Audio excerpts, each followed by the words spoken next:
The most dangerous mistakes are the ones that arrive wrapped in perfect handwriting. Emily Carter realized she had made one the instant the palace courier bowed politely, tucked the cream-colored envelope inside his leather satchel, and disappeared beyond the iron gates of the royal archives. For one impossible heartbeat, she simply stared after him, her mind refusing to connect what her eyes had just witnessed with the horrifying truth racing through her chest. That letter had never been meant for the Alpha King. It had been meant for Ethan Brooks, the shy historian who always smiled at her during the afternoon catalog shifts, and once spent 20 minutes helping her rescue a stack of dusty journals from collapsing shelves. Emily had rewritten the letter 6 times over the past week, crossing out awkward sentences, replacing dramatic confessions with gentler words, trying to sound brave without sounding foolish. She had finally convinced herself to mail it before she could lose her nerve. Somewhere between sealing the envelope and handing it to the outgoing courier, she had grabbed the wrong envelope from her desk. The identical cream paper, the identical dark blue wax, the identical elegant handwriting. Except one carried Ethan Brooks's name. The other was addressed to His Majesty, Alpha King Adrian Blackwood. Emily covered her face with both hands as every memory replayed in merciless detail. Dear, she nearly groaned aloud. The letter was filled with clumsy compliments, heartfelt admiration, and embarrassingly poetic metaphors comparing steady leadership to stars guiding lost travelers. She had even confessed that she admired quiet intelligence more than dazzling charm. None of it was inappropriate. None of it was intended for a king. Unfortunately, intention would not matter if the royal household believed an ordinary Omega Archive assistant had deliberately written a personal love letter to the ruler of the Northern Territories. She spent the next 3 days expecting disaster. Every knock on the archive door made her jump. Every uniformed guard passing outside the windows made her pulse quicken. Her co-workers noticed the shadows beneath her eyes, but Emily blamed extra inventory work and forced small smiles that fooled no one, especially herself. By the 4th morning, she had almost convinced herself the letter had been quietly discarded without ever reaching its destination. Then the royal seal arrived. The envelope was smaller than she expected, made from thick ivory paper stamped with a silver wolf crest that shimmered beneath the sunlight. Her name appeared across the front in elegant black ink. No accusation, no command, no official decree. Her fingers trembled as she carefully broke the seal. Inside rested her original letter. Every line remained exactly where she had written it, except delicate crimson notes now decorated the margins. Tiny arrows pointed toward rewritten phrases. Words had been circled with impossibly neat handwriting offering stronger vocabulary, smoother rhythm, and gentler honesty. Near the bottom of the final page, beneath every correction, a single sentence had been added in flawless script. Your feelings deserve clearer words. Try again. Emily stared at the page until the letters blurred, completely unaware that for the first time in years, Alpha King Adrian Blackwood had smiled while reading someone's letter. Emily read the final sentence at least 20 times before daring to believe it was real. The crimson handwriting was unmistakably deliberate, graceful without being ornamental, precise without feeling cold. Whoever had written those notes had not mocked her. They had not dismissed her feelings or laughed at her awkward confession. Instead, every correction seemed oddly respectful, as though the unknown editor believed her words deserved the same care as an important royal document. She folded the letter, unfolded it again, and noticed details she had missed during her first stunned reading. Entire sentences had been gently rearranged to sound more sincere. One dramatic comparison had been crossed out with a tiny note that read, "Truth is stronger than exaggeration." Another line where she apologized repeatedly for writing had been replaced with, "Honesty does not require permission." Emily could not decide whether she was more embarrassed or more fascinated. Throughout the day, she tried to return to her duties inside the royal archives, carefully cataloging centuries-old records, while pretending her thoughts were not drifting back to the elegant crimson ink waiting inside her desk drawer. Every few minutes she found herself wondering what kind of ruler spent precious time correcting the grammar of an accidental love letter. The stories everyone whispered about Alpha King Adrian Blackwood painted a completely different picture. They described a distant monarch who rarely smiled, spoke only when necessary, and ruled with calm authority that made entire courts fall silent. None of those stories included someone who wrote margin notes about sentence rhythm. By late afternoon, curiosity finally defeated caution. Emily carried the letter to the small reading garden behind the archives where ivy climbed old stone walls and fountains softened the sounds of the capital. Sitting beneath a maple tree, she carefully placed a fresh sheet of paper before her. She had no intention of writing another confession. She only wanted answers. Her pen hovered above the page for several long moments before she finally began. Your Majesty, I appreciate the corrections. However, I believe it is extremely unfair to improve someone's writing after accidentally reading a letter that was never meant for you. She stopped, stared at the sentence, then unexpectedly smiled. For the first time in days, she was not thinking about humiliation. She was thinking about conversation. She continued writing. Also, your comment regarding exaggeration was unnecessarily accurate, and I am not certain whether I should thank you or remain offended. She hesitated before adding one final line near the bottom. If you are going to critique my writing, then I reserve the right to disagree with your edits.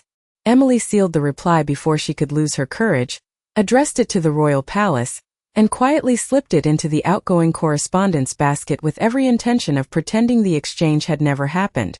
Meanwhile, inside Blackwood Palace, Adrian Blackwood finished reviewing trade agreements, military reports, and tax proposals with his usual composed expression. None of them captured his attention the way a single cream-colored envelope resting at the corner of his desk did. His chief advisor noticed the almost invisible change in the king's eyes as Adrian reached for it before opening any official document. Breaking the seal with careful fingers, Adrian read the first sentence once, then again. A slow smile appeared despite himself. After several silent moments, he reached for the familiar crimson pen. The reply arrived 4 days later, delivered with the same polished silver seal and impossibly elegant handwriting that had already become both the brightest and most distracting part of Emily Carter's week. She carried the envelope to the quiet corner of the royal archives before allowing herself to break the seal. The first thing she noticed was that her newest letter had survived another careful encounter with crimson ink. A few sentences had been rearranged. 2 commas had quietly disappeared. One overly formal phrase had been replaced with something warmer. Beside her complaint about being offended by his corrections, a short note rested in the margin. Constructive criticism and gratitude are capable of existing together. Emily laughed before she could stop herself. The sound echoed softly through the empty shelves, earning a curious glance from an elderly librarian passing nearby. She lowered her head, pretending to organize a stack of manuscripts, but the smile refused to leave. At the bottom of the page another sentence waited. You disagreed with 3 edits. You successfully defended 2 of them. That is respectable.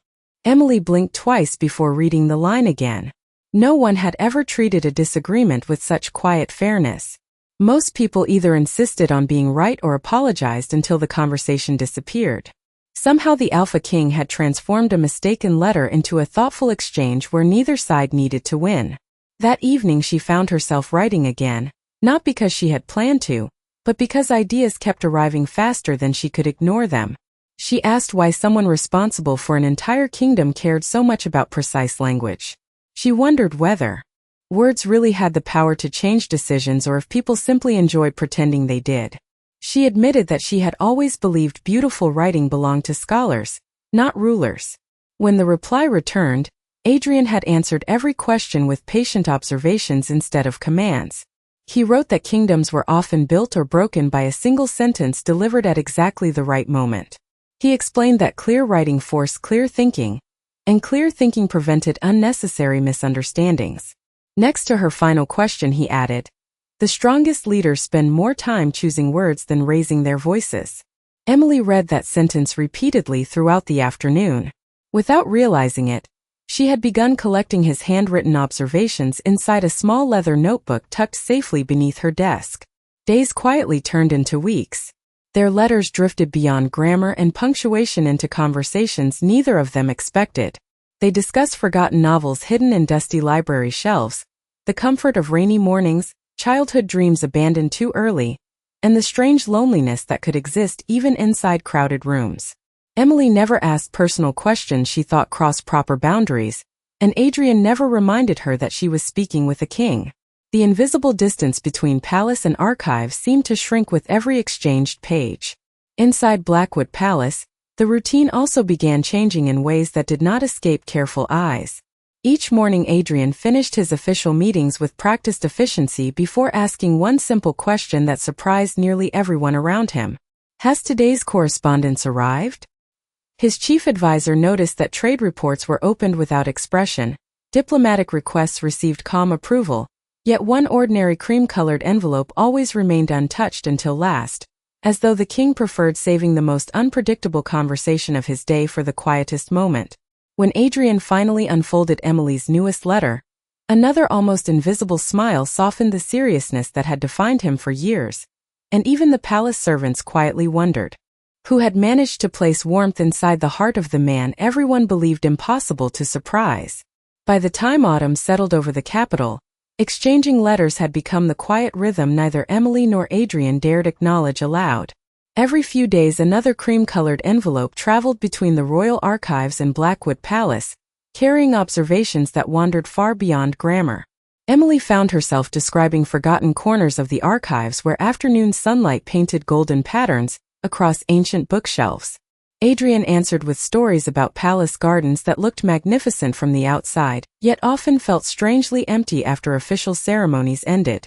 Neither of them mentioned loneliness directly, yet somehow every page seemed to understand it. Emily began noticing changes inside herself before anyone else did. She no longer second-guessed every sentence she wrote. She crossed out fewer words. She trusted silence between thoughts instead of filling every blank space with unnecessary explanations.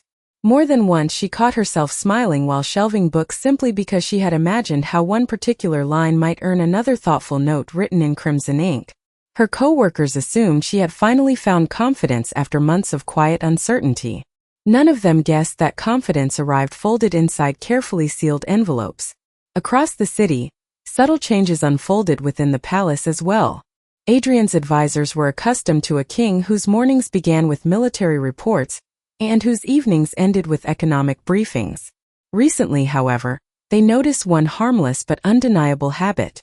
Before discussing treaties or provincial budgets, Adrian always glanced toward the correspondence table. He never appeared impatient. He simply asked the same calm question each morning. Has today's mail arrived?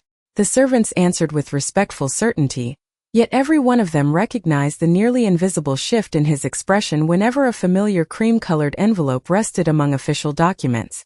Even his oldest advisor, Theodore Ashcroft, quietly observed that His Majesty seemed lighter somehow, as though someone had opened a window inside rooms that had remained closed for years.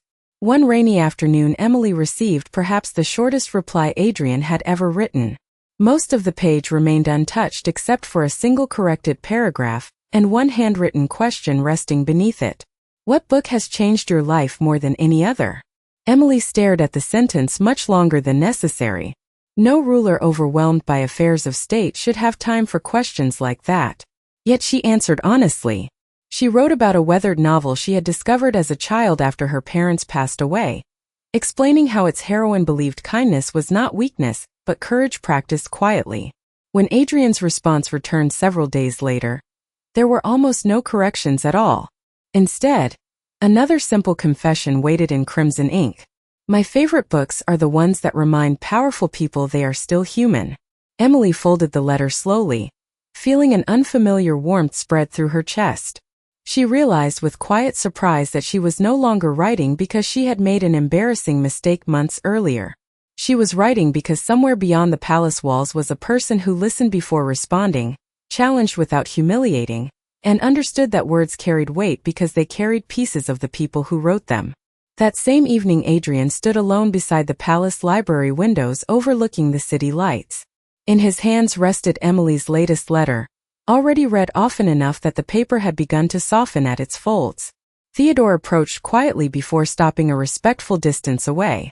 Your Majesty, he said carefully, tomorrow begins the Moon Harvest Festival. Representatives from every royal office, including the royal archives, will attend the palace. Adrian's eyes remained on the letter for another thoughtful moment before he folded it with extraordinary care. For the first time since this unlikely correspondence had begun, he realized there was a very real possibility that the woman whose thoughts had become the brightest part of his mornings would soon be standing only a few feet away, completely unaware that she already knew him better than almost anyone else in the kingdom. The Moon Harvest Festival transformed Blackwood Palace into a place that hardly resembled the solemn fortress Emily Carter had imagined from countless stories.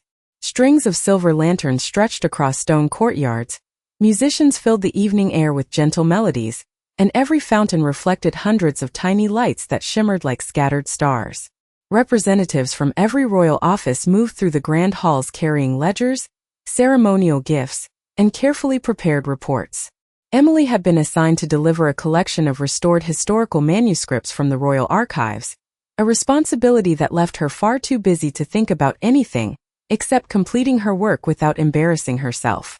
At least that was what she kept telling herself. Hidden safely inside her satchel rested the latest letter she had not yet answered. She had planned to write her reply after returning home that evening. She smiled faintly at the thought that somewhere inside the enormous palace, the mysterious editor with crimson ink probably expected another thoughtful argument before the week was over. She had no reason to imagine he might be much closer than a letter's journey. Inside the palace reception hall, Adrian Blackwood stood beside the marble staircase greeting scholars, governors, and honored guests with the calm confidence expected of a king. His silver eyes remained attentive during every conversation, yet his thoughts wandered each time another group entered the room. Theodore quietly noticed the unusual pattern but wisely offered no comment. Then the archivists arrived. Emily stepped through the towering doors carrying a carefully wrapped wooden case against her chest. She wore a simple navy blue dress chosen for practicality rather than attention, her light brown hair gathered neatly behind her shoulders. Nothing about her appearance demanded notice. She moved with quiet purpose, politely greeting attendants while searching for the official records office. Adrian recognized her immediately, not because of a portrait or an introduction but because she looked exactly as her letters had always sounded. Thoughtful eyes that observed before speaking, careful movements that respected every person she passed. A calm expression hiding constant curiosity. For one extraordinary moment, the conversations around him seemed to fade into distant echoes. Emily, completely unaware, paused near an enormous bookshelf after a palace librarian asked her to wait while the manuscripts were inspected. She admired the remarkable collection surrounding her and smiled, as she noticed a first edition of her favorite novel resting behind polished glass. A familiar voice spoke gently from beside her. An excellent choice. Although I still believe the final chapter would have benefited from fewer dramatic speeches. Emily turned, surprised that a stranger had recognized the exact book she had been admiring. Before her stood a tall man dressed in a formal black suit with a silver ceremonial cloak resting across one shoulder. His expression was composed, yet there was unmistakable warmth in his eyes. She laughed softly. Someone else once told me that truth is stronger than exaggeration. Adrian's heartbeat nearly stopped. Those were his own handwritten words. He allowed himself the smallest smile before answering. I still believe that observation holds up rather well. Emily studied him for a moment, sensing something strangely familiar she could not explain. There was comfort in his calm voice, as though she had encountered it many times despite never hearing it before. A palace attendant hurried toward them and bowed deeply. Your Majesty, the young man said respectfully, the council is assembled whenever you are ready. Emily froze. The color quietly drained from her face as realization collided with memory. She looked from the attendant to the silver eyes before her, then back again, while somewhere deep inside her mind every crimson note she had treasured suddenly began fitting together in ways she had never imagined. Emily could not remember how she reached the palace library after the attendant spoke those two simple words. Your Majesty. They echoed through her thoughts with relentless clarity while every conversation she had ever shared through ink replayed in perfect order. Truth is stronger than exaggeration. Honesty does not require permission. The strongest leaders spend more time choosing words than raising their voices. Every careful correction, every thoughtful answer, every page she had folded with quiet gratitude had come from the man now standing only a few feet away. Adrian noticed the storm of realization moving across her face and, for the first time in many years, found himself uncertain what to say.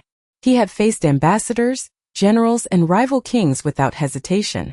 Yet the disappointment of one quiet archivist suddenly mattered more than any political negotiation. Emily lowered her eyes, searching for the proper words.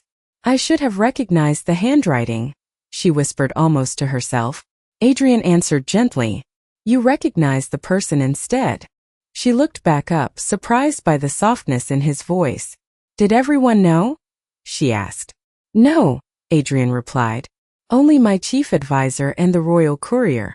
I wished our letters to remain exactly what they had become. Honest." Emily released a slow breath she had not realized she had been holding. She had expected embarrassment, perhaps even anger toward herself for speaking so casually to the ruler of the kingdom. Instead, she found the same calm presence that had existed inside every margin note written in crimson ink. Before either of them could continue, another palace official approached carrying a polished wooden box. "Your Majesty, the restored manuscripts from the royal archives require your ceremonial approval before tonight's exhibition." Adrian nodded before turning back toward Emily. "Would you accompany me? You understand these volumes better than anyone." Emily hesitated only briefly before accepting. Together they walked through the exhibition gallery, while historians explained the significance of each collection. Their conversation remained entirely professional in front of the guests.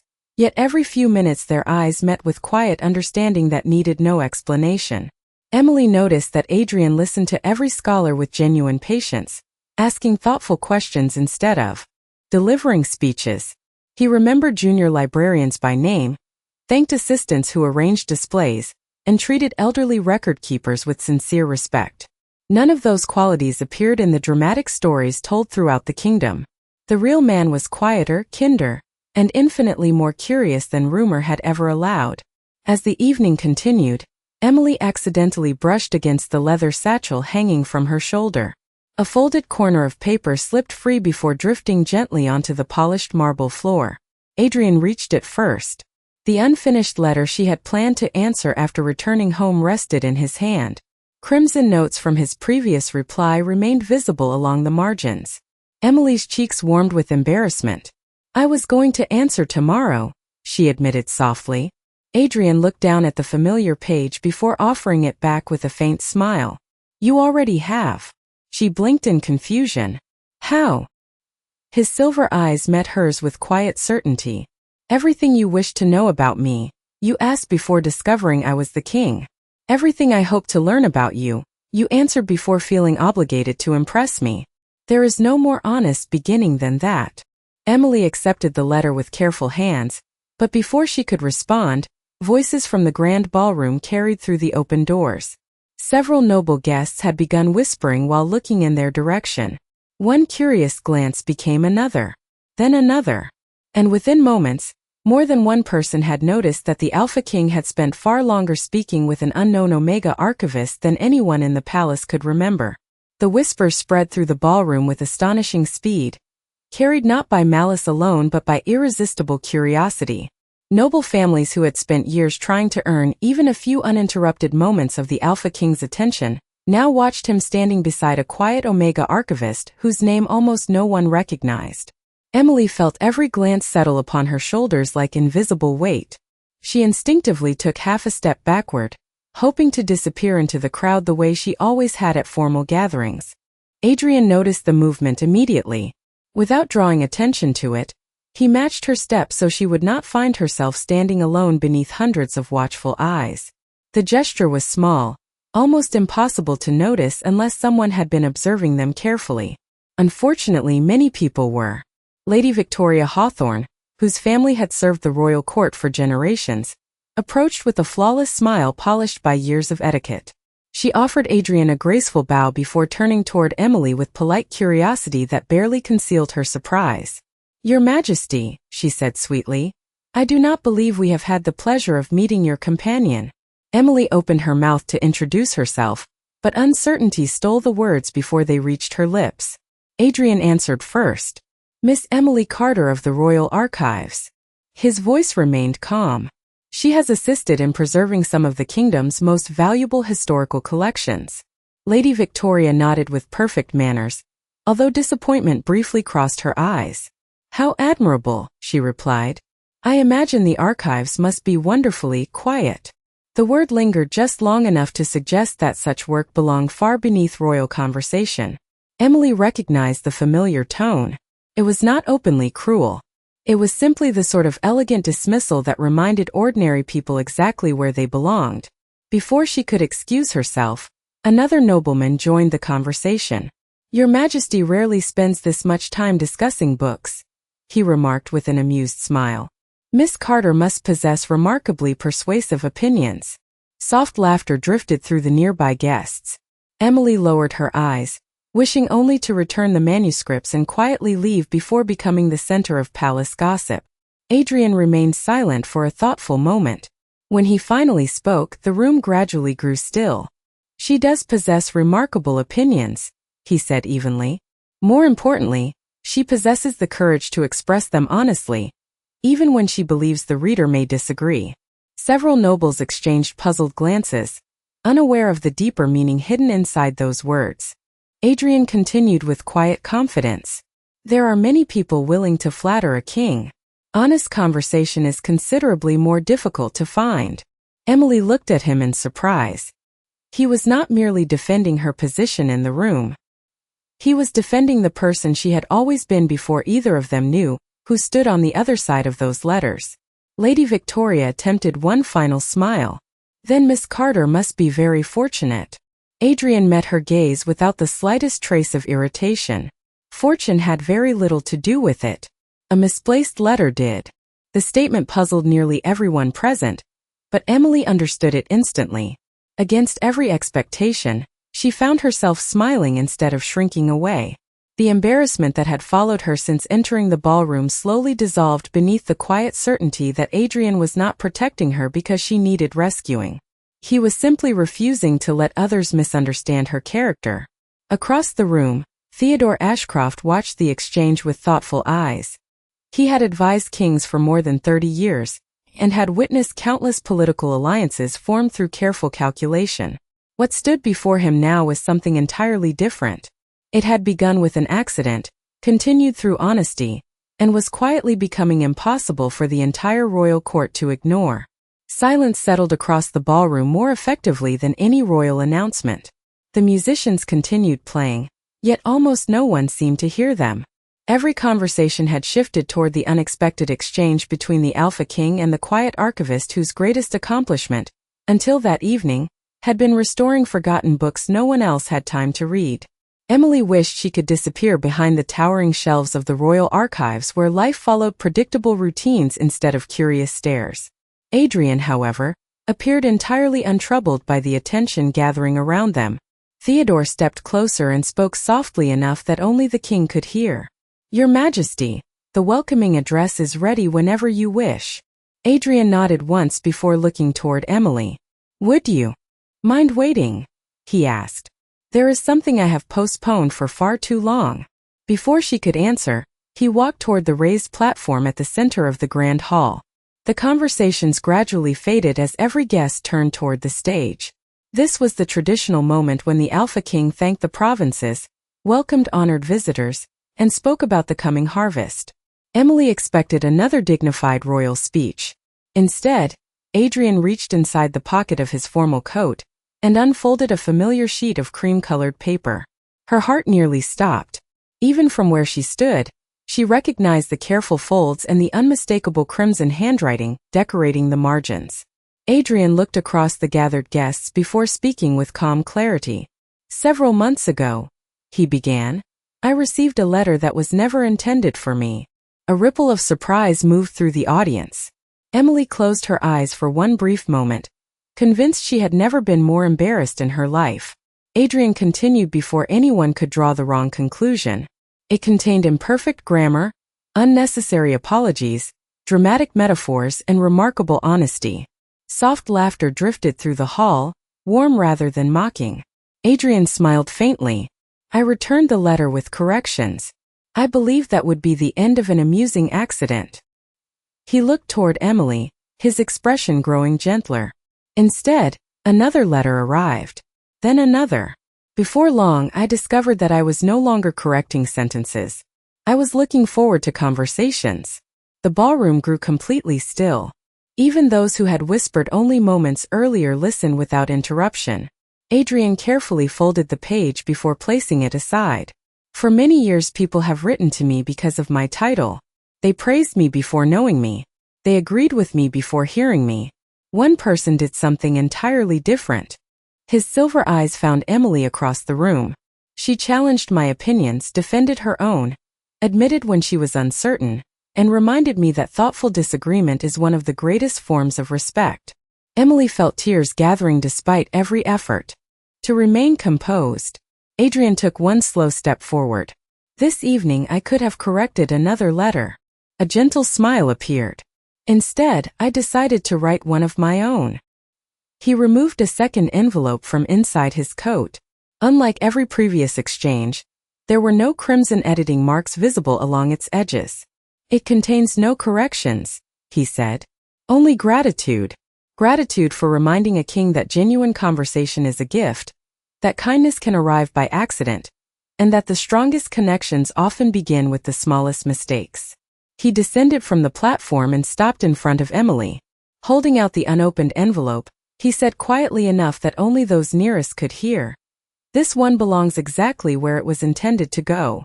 Emily accepted it with trembling hands, realizing that for the first time since their remarkable correspondence had begun, there was nothing left for either of them to edit except the future they had not yet written. The festival ended beneath a sky filled with quiet moonlight, yet neither Emily nor Adrian hurried to leave the palace gardens. The celebration continued somewhere behind them with music, laughter, and distant conversations, but the stone paths winding through blooming white roses offered a welcome silence that belonged only to the two of them. Emily still held the unopened envelope carefully in her hands. She looked at it, then at Adrian before smiling with gentle uncertainty. After everything we have written, I am almost afraid to open it. Adrian returned the smile that had once been so rare within the palace walls. That is understandable, he replied. Although I hope you have learned that my letters are kinder than my corrections. Emily laughed softly, the sound carrying through the evening air. It was the same quiet laugh that had first echoed between the shelves of the royal archives months earlier, except now she no longer felt the need to hide it. She finally unfolded the letter. Unlike every page Adrian had ever returned, there were no crimson notes in the margins, no crossed-out phrases, no suggested revisions. The handwriting remained elegant as always, but every sentence stood untouched. He had written about the unexpected joy of receiving a letter that expected nothing in return. He thanked her for disagreeing with him without fear, for reminding him that respect grew stronger through honesty instead of perfect agreement, and for showing him that titles disappeared the moment two people truly listened to one another. At the bottom of the page, only one sentence remained by itself. If you are willing, I would very much like our next conversation to begin without an envelope between us. Emily lowered the letter slowly, her eyes bright with quiet emotion. You forgot something, she teased gently. Adrian tilted his head with playful curiosity. Did I? She nodded. There are at least 2 places where you could have improved the wording. Adrian accepted the page, pretending to examine it with great seriousness. After several thoughtful seconds, he looked back at her. You are correct. Emily waited, expecting him to reach for the familiar crimson pen that had become the symbol of their extraordinary friendship. Instead, he carefully folded the letter again and returned it unchanged. I noticed the same imperfections, he admitted. Then why did you leave them? Emily asked. Adrian's answer came without hesitation. Because some words become perfect the moment they are sincere. For a long moment neither of them spoke. The cool evening breeze stirred the garden trees while silver moonlight reflected across the quiet fountain nearby. Emily reached into her satchel and removed one final cream-colored envelope she had finished only that morning. She had planned to mail it after returning home, never imagining she would deliver it herself. She placed it gently into Adrian's hands. Across the front she had written only 2 words. Dear Adrian. He opened it carefully, smiling before he had even reached the second line. There were a few tiny punctuation mistakes scattered across the page. One sentence wandered a little longer than necessary. A single word had been crossed out and replaced in noticeably different ink. Emily watched him read, wondering if old habits would quietly return. Adrian finished the letter, folded it with extraordinary care, and slipped it inside his coat without making a single correction. "No notes?" Emily asked with a hopeful smile. "No notes," Adrian answered. "This one already says exactly what it should." Months later, the Royal Archives gained an unexpected visitor, whose schedule somehow always included long conversations among the oldest books in the kingdom.